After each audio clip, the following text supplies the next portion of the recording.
Welcome to Make the Most of Mailchimp. This is part 3, steps 2 through 6 of the message method. And here's what we're going to cover. We're going to look at step 2 of the message method, foolproof photos. Step 3, swap the shop talk. Step 4, insert the words that work. Step 5, tempting testimonials. Step 6, review readability. These are the steps that you can follow when you're writing and finding photos for your email, and they'll improve your conversion rate, your click-through rate, and your open rate. So let's start with the photos. Foolproof photos. If you prepared an outreach strategy brief, or if you're working off of an outreach strategy brief that somebody else prepared, you'll find guidance on the photos to include in your email in the foolproof photo section. And there'll be a chart that you'll see with suggested photos to include in your email. And the simple thing is that the basic rules of good photos work for emails as any other kind of message. Eyes are the windows to the soul. Use photos of people's faces in your emails. Monkey see, monkey do. Use photos of people doing what you want them to do in your email. And before and after, include those kinds of photos in your email. Now, for most types of messages, people will decide to pay attention or not based on the photos. The photos are the first thing they notice, and the photos are the thing that they're going to decide to pay attention or not based on.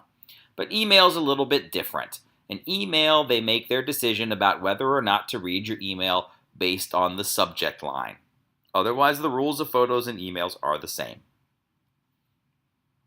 Now, when you're preparing an email in Mailchimp, you'll have all kinds of controls for photos. You can put in big photos, groups of photos, photos with captions. You have a lot of options for putting photos in your email and making them look nice. Nowadays, it's very trendy to put words on top of your photos, like you see here. Now, Mailchimp has a very limited ability to do this. Most of the time, you're going to be better off putting the text on the photo before you put the photo into Mailchimp. Now, the third step in the message method is to swap the shop talk. And in your outreach strategy brief, you're going to probably hopefully find, a list of terms that you should avoid using to avoid turning off your target audience. If you fill your Mailchimp email with words that the subscribers don't know, they'll probably stop reading the email. If you make a habit of filling your emails with words that the target audience doesn't know, they'll unsubscribe. Now, it will be easier if you have thoughtfully organized your Mailchimp account into lists and groups of people who have something in common. If you have a list of farmers, there's all kinds of words you can put in your farmer emails that you wouldn't use in your list of volunteers. If you have a list of political officials and government officials, you can put all kinds of government jargon in those emails that you wouldn't use on your list of donors. If you have a group of scientists, you can put all kinds of scientific terms in those emails that you wouldn't use with a group of reporters, and so forth. Now, the fourth step in the message method is to insert the words that work. And if you're working off of an outreach strategy brief, you'll find some guidance in the words that work section of that document. Of course, the words that work list is a list of 25 words that work really well with most audiences for most purposes. And in the outreach strategy brief, there is a section where the project manager took a stab at writing some suggested words and phrases, some talking points that you might be able to adapt into your email. Subject lines are a great place to use the words that work. And in the body of the email, we recommend that you use the words that work just 1% or 2% of the time. You want to do it, but you don't want to overdo it. So in a 250-word email, That might just be 2 or 3 times, including the subject line. Now, the 5th step in the message method is the tempting testimonial, and this is a great tip that you can use to improve the response of your emails. Now, in your outreach strategy brief, there is a tempting testimonial section where you will find guidance about who your target audience might look up to and some testimonials that might help you make your case. How would you use those testimonials in an email? Well, here's one way. That's the from field. This is a screenshot of some emails in my inbox. I got an email from Barack Obama. I got an email from Harry Reid. I even got an email from Joan Jett. I love rock and roll too, Joan. Here's the email from Harry Reid, signed by Harry Reid. If you look in the emails that you receive, you'll find that the from field has all kinds of different names and individual names, organization names. And you can control that for your emails as well. When you're creating a campaign in Mailchimp, one of the first things you're going to do is you're going to have an opportunity to assign a from name and a from email address. I got an email from Barack Obama, but I'm pretty sure he didn't sit down and log into Mailchimp and send it himself. Someone did it like this. Some aide wrote the email and put his name and his email address in there. You can do the same thing. You can assign the from line to somebody that you think your subscribers are going to have positive feelings about.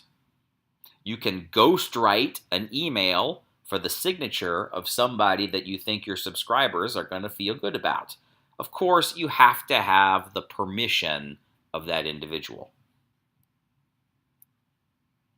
You can also include a testimonial in the body of your email. You can put the face and the name of somebody that your subscribers would relate to and have them say something positive about your message. Here's an example of a guy talking about a customer service program. Here's a woman saying positive things about her experience with a new gym.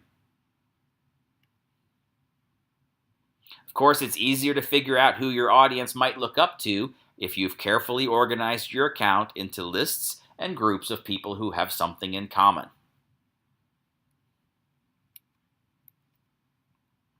Now, the last step in the message method is to review readability. And of course, the basic principles of readability you will remember from Water Words That Work. Long sentences are harder to read than short sentences.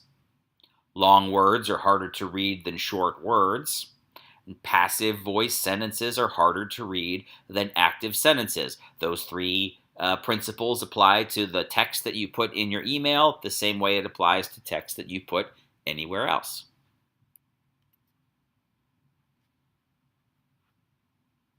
The automatic readability calculators can look at the score can write a score for the text that you wrote somewhere between 0 and 100. The higher the score, the easier it is to read. A score of 80 to 100 is suitable for underserved audiences, those that don't speak English or have good educations. A score of 60 to 70 is a good score for average readers or the general public.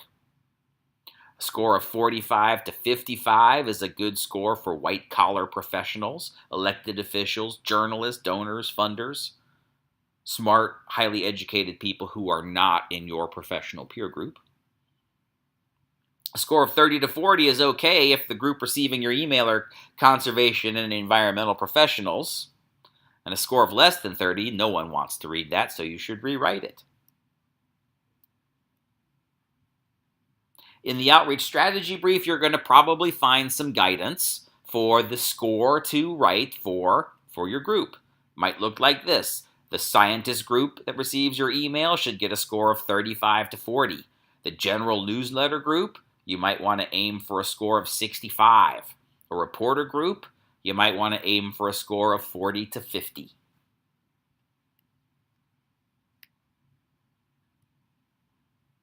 And of course, it's easier to decide what the appropriate readability score for a group is if you've organized your group around different kinds of people. Different groups of people, good, well-organized groups of people, will share similar readability targets. www.read-able.com is a free online tool that you can use to test the readability score of the email before you send it out. And that's Make the Most of Mailchimp, Part 3, the Message Method, Steps 2 through 6.